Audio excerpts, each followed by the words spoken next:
minimum temperature for forming missile, और वो minimum temperature for a missile can be formed.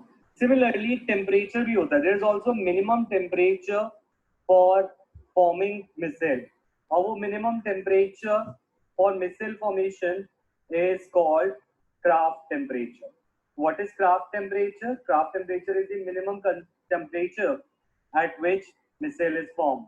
So let us study from the text कि ये क्या कहना चाह रहे हैं. So formation of missile takes place only above a particular temperature called Kraft temperature and above a particular concentration called critical missile concentration. Otherwise, अगर ये temperature lower होगा या concentration lower होगी, तो इस केस में मिसाइल शायद फॉर्म नहीं होगा. ठीक है. तो critical micelle concentration for normal soaps is very less, that is 10⁻⁻⁴ to 10⁻³ mole per liter. ठीक है. तो these colloids have both lyophobic and lyophilic part. तो associated colloid is a colloid जिसमें दोनों पार्ट होते हैं, हाइड्रोफोबिक और हाइड्रोफिलिक. दैट मीन्स अगर वाटर हमारा सॉल्वेंट है तो उसमें लायोफोबिक यानी हाइड्रोफोबिक टेल होता है और हाइड्रोफिलिक हेड होता है. और एक मिसाइल में कितने मॉलिक्यूल्स जुड़कर बनाते हैं? 100 मॉलिक्यूल्स तक जुड़कर बनाते हैं. अच्छा, जो लेट आए मैं एक बार दोबारा रिपीट कर दूं. क्राफ्ट टेम्परेचर वो टेम्परेचर होता है जिसके ऊपर मिसाइल बनती है. मतलब suppose 24 degree Celsius craft temperature है तो 22 या 23 डिग्री पर कभी भी मिसाइल नहीं बनेगी सोप में. अज्यूम कर रहा हूं मैं. इसी तरीके से अगर 9 मिलीग्राम पर 100 ml कंसंट्रेशन चाहिए मिसाइल बनाने के लिए तो उससे नीचे में नहीं बनेगी. तो ये कहलाती है क्रिटिकल मिसाइल कंसंट्रेशन, और वो टेम्परेचर जिससे ऊपर मिसाइल बनती है दैट इज क्राफ्ट टेम्परेचर. ये बात क्लियर है? यस और no?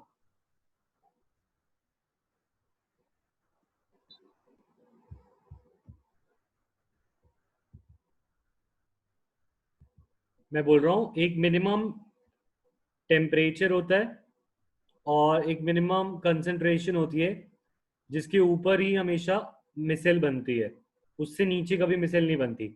Minimum concentration is like 9 milligram पर 100 ml, तो 4-5 मिलीग्राम में कुछ नहीं होगा. इसी तरीके से 24 डिग्री अगर क्राफ्ट टेम्परेचर है, 23 डिग्री पे कभी मिसाइल नहीं बनेगी, 24 से ऊपर ही बनेगी, तो वो क्राफ्ट टेम्परेचर है.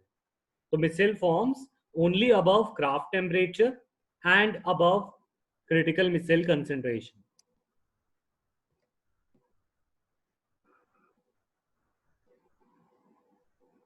हमने पढ़ा हुआ है ना. और long chain of fatty acid क्या बनाती है? It forms the tail. इसे बोलते हैं टेल, हाइड्रोफोबिक टेल.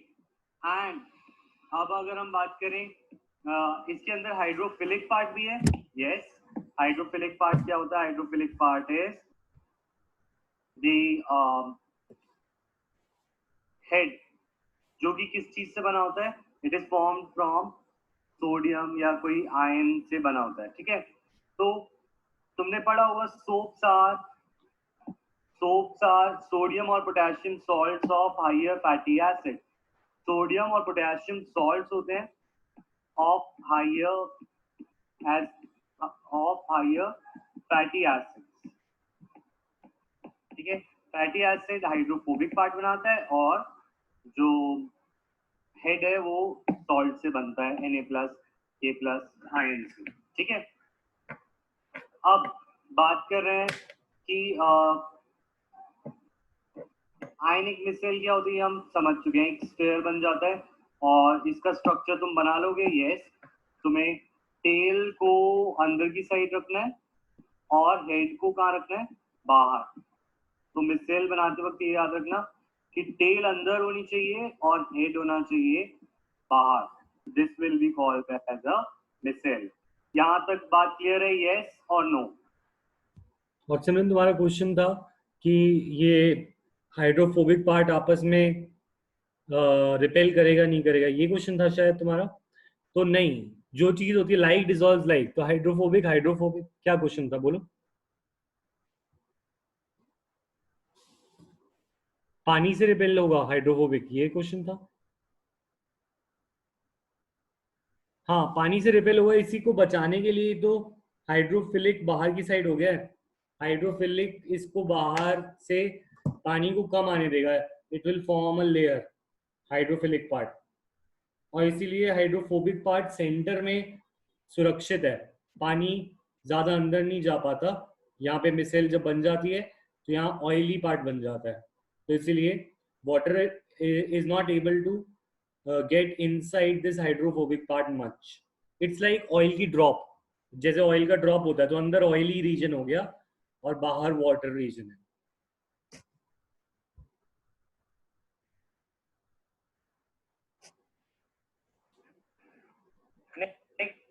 यस वो ये यस आयुष, ये स्फेयर होगा नॉट अ सर्कल। अभी पेपर पे तो मैं सर्कल ही ड्रॉ कर सकता हूँ, बट एक्चुअल में जो मिसेल है इट इज अ स्फेयर, तो वो चारों साइड से एक जैसा होता है।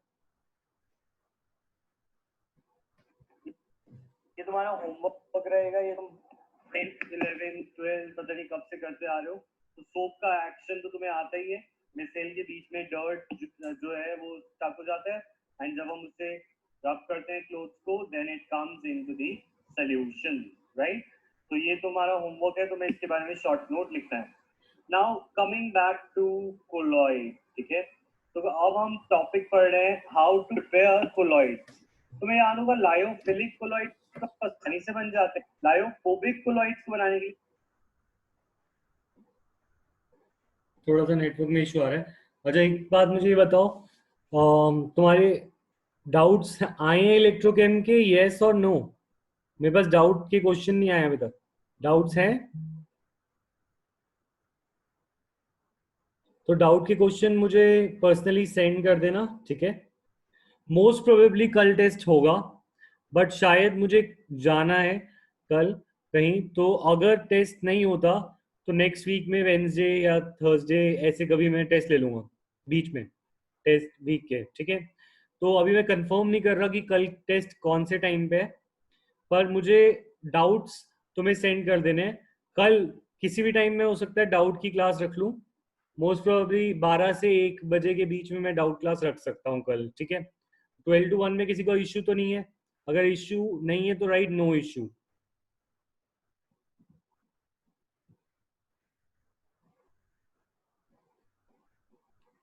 ठीक है, तो 12 से 1 में मैं टेस्ट लेने, ओ सॉरी टेस्ट नहीं डाउट्स ले लूंगा, और अगर टेस्ट कल होगा तो उसके बाद 1 बजे हो जाएगा या 2 बजे या शाम का टाइम, वो मैं तुम्हें बता दूंगा, ठीक है। पर ये नहीं है कि टेस्ट मिस होगा, टेस्ट जरूर होगा। तो अपने डाउट्स कल तक मेरे को व्हाट्सएप कर देना, ठीक है। हाँ रिमेनिंग टॉपिक्स कल कवर कर दूंगा, कुछ 10-15 मिनट का टॉपिक भी नहीं है, 10 मिनट के टॉपिक, ठीक है।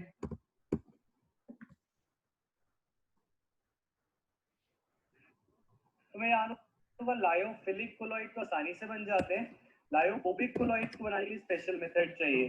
तो यहाँ पे एनसीईआरटी ने लिखा नहीं है, but we will be assuming ये सारे कोलॉइड जो हम आगे बनाने वाले हैं वो लायोफोबिक है। Next, explain cleaning action of soap, ये तुम्हारा होमवर्क।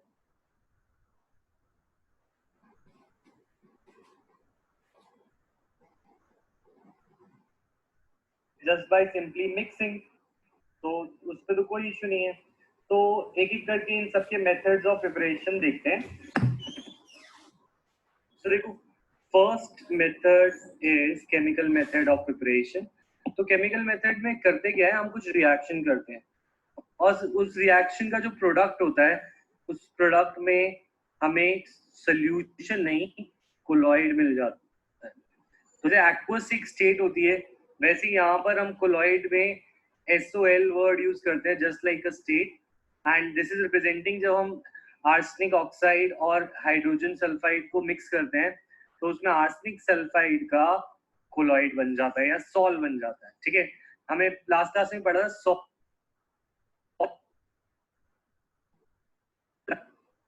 सल्फरस यूज है, सो ठीक है। गोल्ड का सॉल्ट बनाने के लिए we react these three, that is gold chloride, methanol and water, and this forms AU। तो अगर तुम्हें ये चीज समझ नहीं आ रही तो मैं दोबारा एक बार इसको एक इलस्ट्रेशन से समझाता हूँ। देखो, अगर सपोज तुम्हें एक सॉल्व बनाना है, ठीक है, you want to make a sol, यानी कि कोलॉइड बनाना चाह रहे हो। सपोज तुम बनाना चाह रहे हो सल्फर सॉल्व, ठीक है, तुम बनाना चाहते हो सल्फर का सॉल्व बन जाए, ठीक है। सल्फर का सॉल्व बनाने के लिए व्हाट यू विल डू। अच्छा, लैग हो रहा है, यस और no?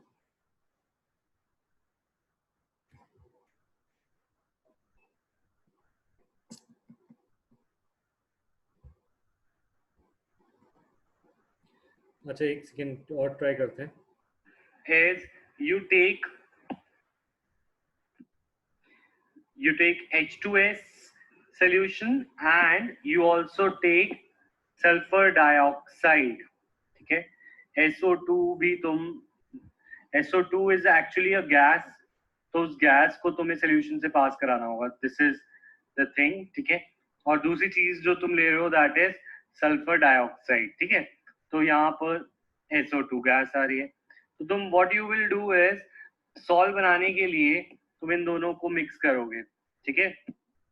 So you will mix a little bit of H2S and you will also add sulfur dioxide, ठीक है। सल्फर डाइऑक्साइड जब इसके साथ मिक्स होगी तो इन दोनों के बीच में एक रिएक्शन होगी और इस रिएक्शन से बनेगा सल्फर का सॉल्ट प्लस H2O, ठीक है। so that means salt will be formed when you mix H2S and SO2। इसी तरीके से रिएक्टेंट्स को मिक्स करके जो प्रोडक्ट बनेगा that will be in the salt state। so based upon कि वो रिएक्शन कौन से टाइप की है तो तुम उसको मेथड की तरह याद रख सकते हो, डबल डिकम्पोजिशन है या ऑक्सीडेशन रिएक्शन है, रिडक्शन है या हाइड्रोलिसिस। तो बोर्ड के टाइम तो हम सारी रिएक्शंस को लर्न करके जाएंगे, बट अभी के लिए you can learn any two of your reaction जो तुम्हें इजी लगे। क्वेश्चन आ जाता है right short note on chemical mode of method of preparation of colloids, तो उनमें से कोई भी दो रिएक्शन तुम लिख सकते हो, ठीक है। नेक्स्ट मेथड इज ब्रेडिग्ज़ाग मेथड, ये सेकंड मेथड होगा फॉर प्रिपरेशन ऑफ कोलॉइड। और ब्रेडिग्ज़ाग मेथड में वी यूज इलेक्ट्रोड्स, ओके। तो इलेक्ट्रोड्स को कैसे यूज करते हैं इसमें, ठीक है। इसमें एक चीज लेना है कि जो हम टैंक ले रहे हैं, ठीक है, टैंक के अंदर हमने डिस्पोजन मीडियम ले लिया, फिर जो जिसमें तुम्हें कोलॉइड बनाना है वो डिस्पोजन मीडियम कहाँ पे प्रेजेंट होगा, that will be present in the tank, ठीक है ना। तो यहाँ पे डिस्पोजन मीडियम है और डिस्पोजन मीडियम के साथ तुमने कुछ मेटल की रॉड्स ले ली। अब वो मेटल की रॉड्स उसी मेटल की होनी चाहिए, उसी का जिसका तुम्हें सॉल्व बनाना है। तो मेटल के सॉल्व बनाने के लिए यूज दिस मेथड।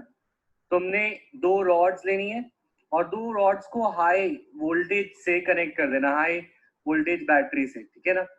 तो इस केस में एक इलेक्ट्रोड पॉजिटिव और एक नेगेटिव, और वेरी हाई वोल्टेज पे इन्हें कनेक्ट किया है, और इतनी हाई वोल्टेज पे we know there will be electrical sparks that will be generated within between these two electrodes. इन दोनों इलेक्ट्रोड्स के बीच में स्पार्क्स विल बी जनरेटेड, ठीक है।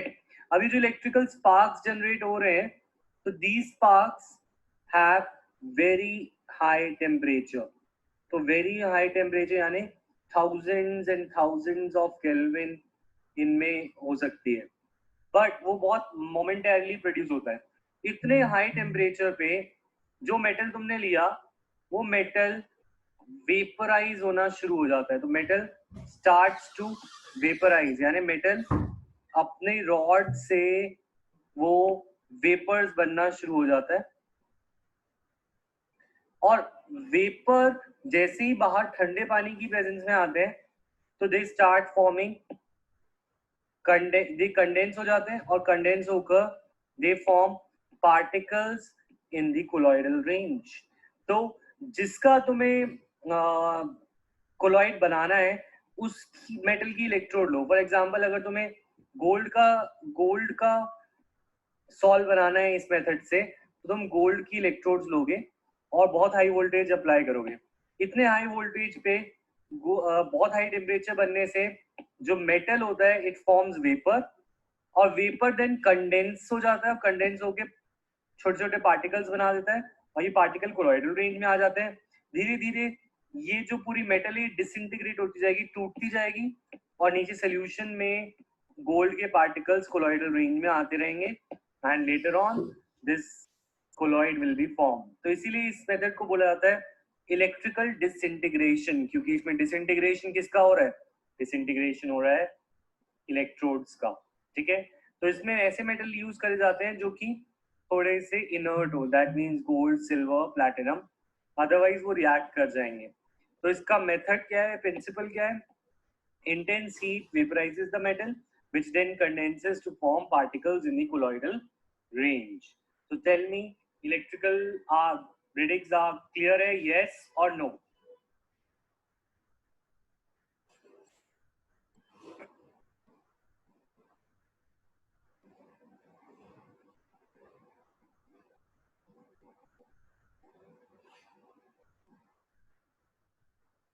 ओके, ठीक है।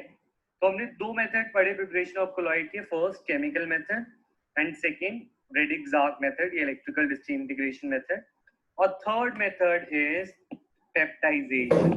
पेप्टाइजेशन किसके लिए यूज होता है? पेप्टाइजेशन होता क्या है इसको देखते हैं।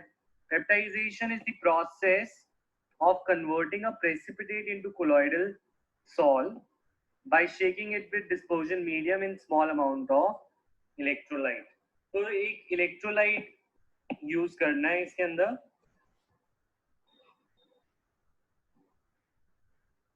इसमें क्या करते हैं? प्रेसिपिटेट, सपोज एक प्रेसिपिटेट है तुम्हारे पास, ये एक प्रेसिपिटेट है। प्रेसिपिटेट क्या होता है?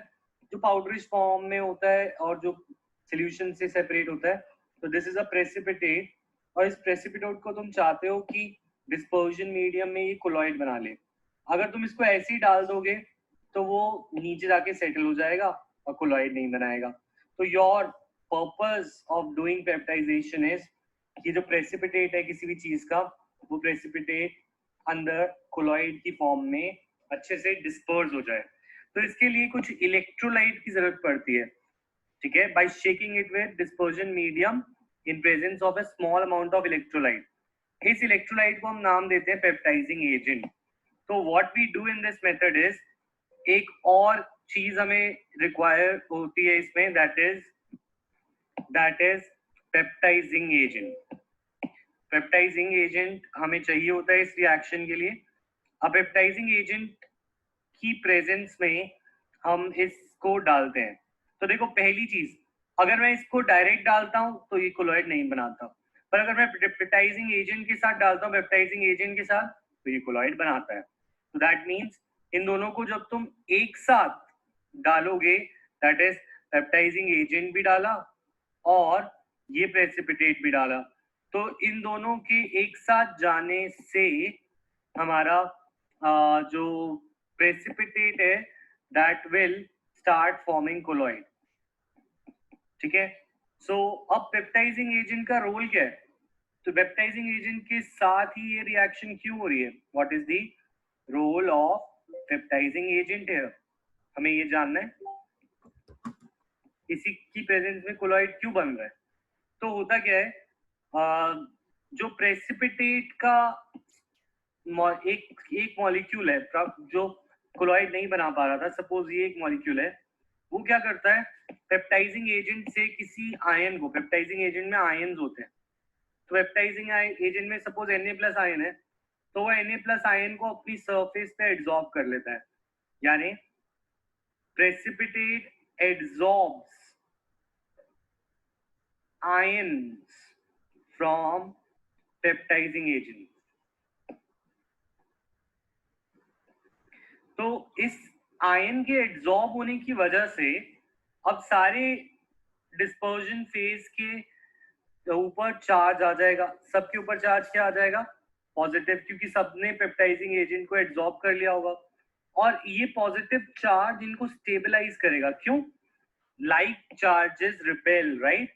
तो इन सबके ऊपर अगर पॉजिटिव चार्ज होगा तो ये पॉजिटिव चार्ज इंश्योर करेगा that these two particles remain separate. ये particles दूर दूर रहेंगे due to presence of charge. So ये charge colloidal particles को जुड़ने नहीं देता। अगर ये पार्टिकल्स जुड़ जाते, अगर इन पे कोलॉइड नहीं, चार्ज नहीं होता, तो they would have form a bigger particle और वो सस्पेंशन की फॉर्म में आके नीचे सेटल हो जाता। बट जब उनके ऊपर चार्ज होता है, जब उनके पास चार्ज रहेगा जब तक, तब तक वो एक दूसरे से दूर रहेंगे and they will not settle down. So this is the mechanism behind the use of peptizing agent और इसका रोल यहाँ पे लिखा हुआ है. During peptidization, precipitate adsorb one of the ions on its surface. This causes development of positive or negative charge, which breaks up the particle to the size of colloid. So what it is saying is कि अगर एक बड़ा particle भी होता है, तो बड़े particle पे भी पेप्टाइजिंग एजेंट अगर आ जाता है, तो पेप्टाइजिंग एजेंट उसको छोटे छोटे दो पार्टिकल्स में ब्रेक कर देता है ड्यू टू चार्ज। चार्ज की वजह से वो दोनों सेपरेट होकर कोलॉइडल रेंज में आ जाते हैं। In short, charge stabilize the colloid. ठीक है, ये बात क्लियर है? यस और नो? मनप्रीत कहाँ से समझ नहीं आया, बता दो अगर कुछ विजिबल नहीं है तो। अच्छा, अब सबको क्लियर है? ठीक है, तो कल डाउट क्लास तो मोस्ट प्रॉब्ली होगी, दोनों क्लासेस होनी चाहिए, टेस्ट और क्लास दोनों होनी चाहिए। बट अगर 1% नहीं होता तो मैं तुम्हें इन्फॉर्म कर दूंगा। ठीक है, और डाउट्स मेरे पास पहले आ जाए। ठीक है,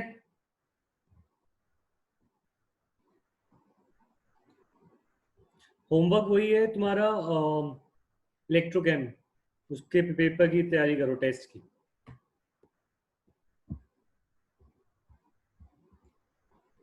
ओके क्लास, बाय।